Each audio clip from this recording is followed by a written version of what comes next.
বন্ধুরা, একটা veg recipe যে এত টেস্টি খেতে হয় সেটা এইটা না বানালে বুঝতে পারবে না। প্রোটিনে ভরপুর এবং ভিটামিনেও ভরপুর আজকের রেসিপি।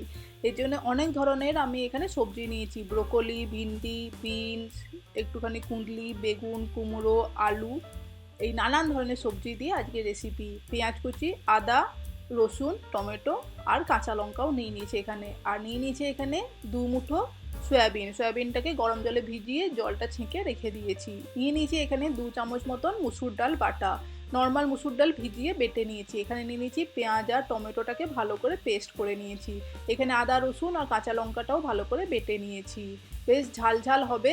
আর সয়াবিন আছে, প্রোটিনে ভরপুর, এবং মুসুর ডাল বাটাও দেবো কিন্তু তার মধ্যে। তাই রেসিপিটা অজানা হলেও দেখতে থাকুন, দারুণ টেস্টি হয়েছিল কিন্তু খেতে। মিস আউট করবেন না আজকের এই রেসিপিটা। এরপরে 2 চামচ সর্ষের তেল দিয়ে দিলাম। কড়াই গরম করতে বসিয়ে দিয়ে তেলটা ভালো করে গরম হতে কেটে রাখা সবজিগুলো দিয়ে দিচ্ছি। মিডিয়াম হাই ফ্লেমে সবজিগুলো বেশ ভালো করে সটে করে নেবো 3 মিনিটের জন্যে।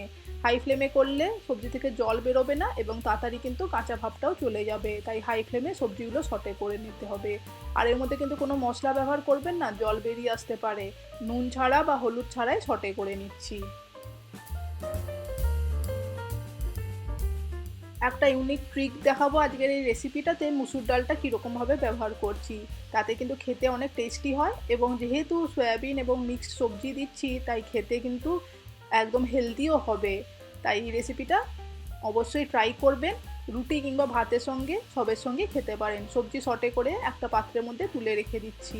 এরপরে কড়াইয়ের মধ্যে আরও একটুখানি সামান্য সর্ষের তেল দিয়ে দিলাম। আপনারা চাইলে পুরো রেসিপিটা সাদা তেলেও করতে পারেন। তেলটা গরম হতে আগে থেকে সিদ্ধ করে রাখা সয়াবিনটা দিয়ে দিচ্ছি।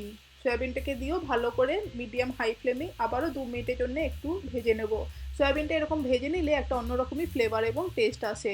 যারা সয়াবিন খেতে পছন্দ করেন না তারা কিন্তু এই ট্রিকটা অবশ্যই ফলো করবেন। তাহলে দেখবেন সয়াবিনের থেকে যে একটা স্মেল বা একটা টেস্টের যে আসে সেইটা কিন্তু এটাতে অনেকটা চেঞ্জ হয়ে যায়। একটু সয়াবিন সেদ্ধ করে তেলের মধ্যে ভালো করে একটু নেড়ে চেড়ে ভেজে নিলে সয়াবিনটা অন্যরকমই খেতে হয়। সয়াবিনটা ভাজা হয়ে গেছে, তুলে সাইডে রেখে দিচ্ছি।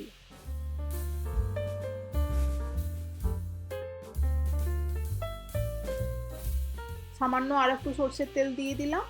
তেলটা গরম হতে ফোড়নে দিয়ে দিচ্ছি আমি এখানে সবার প্রথমে দিয়ে দিলাম 1 চামচ জিরে ফোড়নে। পিঞ্চ অফ একটু চিনি দিলাম টেস্টটা ব্যালেন্স করার জন্য রান্নার।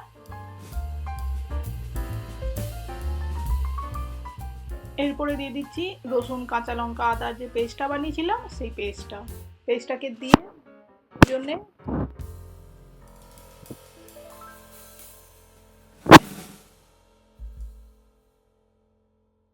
এবারে আমি দিয়ে দিচ্ছি এর মধ্যে টমেটো আর পেঁয়াজ কুচিটা। 2 মিনিট নাড়াচাড়া করার পরে টমেটো পেঁয়াজটা দিয়েও ভালো করে নেড়ে চেড়ে মিডিয়াম ফ্লেমে ভালো করে কষাতে হবে, যাতে মশলা থেকে সমস্ত কাঁচা গন্ধ চলে যায়, মশলা ভালো করে কষে যায়। বাট এইটা কষাতে কষাতেই আমি এর মধ্যেই দিয়ে দিচ্ছি সামান্য কিছু ড্রাই স্পাইসেস। এই সময় দিয়ে দিলে ভালো করে মশলাগুলো, ড্রাই স্পাইসেসগুলো কষে যাবে পেঁয়াজ টমেটোর সঙ্গেই। দিয়ে দিলাম এখানে 1/2 spoon Kashmiri red chilli powder, 1/2 spoon দিয়ে দিচ্ছি হলুদ গুঁড়ো। ঝাল খেতে পছন্দ করলে এর সঙ্গে আপনারা লাল লঙ্কার গুঁড়োও ব্যবহার করতে পারেন। দিয়ে দিলাম 1 চামচ নুন, নুনটা নিজেদের টেস্ট অনুযায়ী দেবেন। এরপরে আমি দিয়ে দিচ্ছি এখানে 1/2 চামচ দিয়ে দিলাম এখানে জিরে আর শুকনো লঙ্কা শুকনো কড়াইয়ে ভেজে সেই পাউডারটা দিয়ে দিলাম। এটাতে খুব সুন্দর একটা ফ্লেভার আসে, তাই ফ্রেশ জিরে গুঁড়ো একটু বাড়িতে বানিয়ে নেবেন শুকনো লঙ্কার সঙ্গে, তাহলে দেখবেন রান্নার টেস্টটাই অন্যরকম হবে। 1 স্পুন দিয়ে দিলাম এখানে আমি ধনের পাউডার। সব কিছুই এবার ভালো করে মিশিয়ে নিচ্ছি। সামান্য একটু জলও দিয়ে দেবো যাতে মশলাগুলো পুড়ে না যায়, দিয়ে ভালো করে কষানো হয়ে যায়।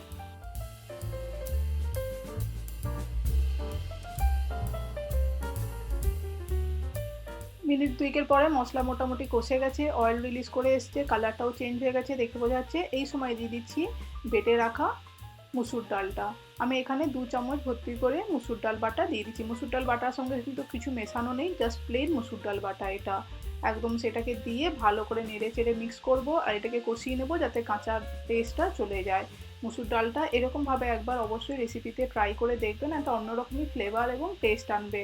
রেসিপিটা গ্রেভিটা অনেক ঠিক হয়ে যাবে। আমরা অনেক সময় আলু দিই, বেসন দিই, ময়দা দিই, সেই ক্ষেত্রে কিন্তু টেস্টটা অন্যরকম হয়, বা কাজু বাদাম বাটা দিই। এইটা কিন্তু কমপ্লিটলি একদম ভেজভাবে বানাচ্ছি আমি, সেই জন্য আমি দিয়েছি এর মধ্যে মুসুর ডাল বাটা। এটা কিন্তু অন্য রকমের টেস্ট এবং ফ্লেভার আনবে, তাই অবশ্যই চেষ্টা করবেন একবার এই রকমভাবে বানাতে, দেখবেন বাড়িতে সবাই কিন্তু প্রশংসা করবে আপনার। এরপরে দিয়ে দিচ্ছি যে সমস্ত সবজিগুলো ভেজে রেখেছিলাম আর তার সঙ্গে সয়াবিনটাও, সব কিছু দিয়ে কিন্তু মিনিট দুয়েকের সঙ্গে জন্যে আমি এখানে ভালো করে মিশিয়ে নেব। সমস্ত মশলা সবজি সয়াবিন যেন মশলার সঙ্গে মিক্স হয়, তাহলে দেখবেন ফ্লেভারটাও ভালো আসবে। 2 মিনিট ভালো করে লো ফ্লেমে এরকমভাবে মিক্স করতে হবে।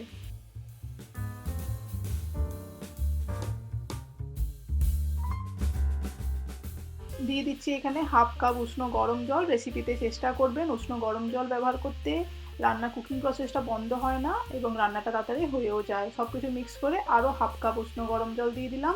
সবজিগুলো সয়াবিনটা যেহেতু আরও এখনও সেদ্ধ হবে, সেই জন্যে এখানে মোটামুটি একটু গ্রেভি রেখেছি, বাট আমাদের কিন্তু এটা ঠিক গ্রেভি হয়ে যাবে। মুসুর ডালটা যখন ফুটবে সবজিগুলো ভালো করে কুক হবে, দেখবেন গ্রেভিটা কমে যাবে। 10 মিনিটের জন্য আমি ঢাকা দিয়েছিলাম, মাঝে সাঝে একটু নেড়ে চেক করে নিয়েছি। দেখুন 10 মিনিট পরে ফেরত এলাম বন্ধুরা, সবজি কিন্তু কমপ্লিটলি কুক হয়ে গেছে। গ্রেভিটার থিকনেসটা কতটা হয়ে গেছে দেখে বুঝতে পাচ্ছেন। এটা কিন্তু খেতে অপূর্ব হবে। এরকমভাবে সমস্ত মশলা দিয়ে আর মুসুর ডাল সয়াবিন দিয়ে সবজি বানিয়ে দেখবেন, অন্যরকমই ফ্লেভার এবং টেস্ট আসবে। উপর থেকে নামানোর সময় গ্যাসের ফ্লেমটা অফ করে দিয়ে দিচ্ছি 1 চামচ গরম মশলা। গরম মশলাকে দিয়ে ভালো করে নেড়ে চেড়ে মিক্স করে নিচ্ছি। এরপরে এটাকে গরম গরম সার্ভ করে ডিশ আউট করে দিচ্ছি। বন্ধুরা এটাকে রুটি পরোটা ভাত সবের সঙ্গে খেতে পারবেন। রুটি পরোটার সঙ্গে খুবই ভালো জমে যাবে, যেহেতু এটা একদম একদমই মানে শুকনো শুকনো তরকারিটা, চাইলে এটাকে লাঞ্চ বক্সেও দিতে পারেন।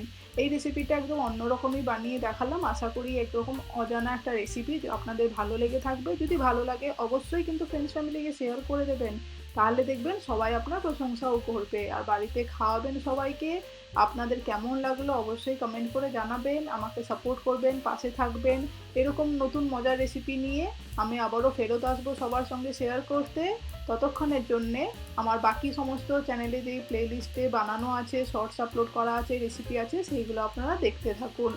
আর এই রেসিপিটা কেমন লাগছে সেটা কমেন্ট করতে ভুলবেন না। এতক্ষণ পাশে থাকার জন্য অনেক ধন্যবাদ। আর বন্ধুরা যেতে যেতে রিকোয়েস্ট করছি, চ্যানেলটা সাবস্ক্রাইব না করা থাকলে সাবস্ক্রাইব করে দেবেন, পাশে থাকা বেল আইকনটাও প্রেস করে দেবেন। অনেক ধন্যবাদ, থ্যাংক ইউ।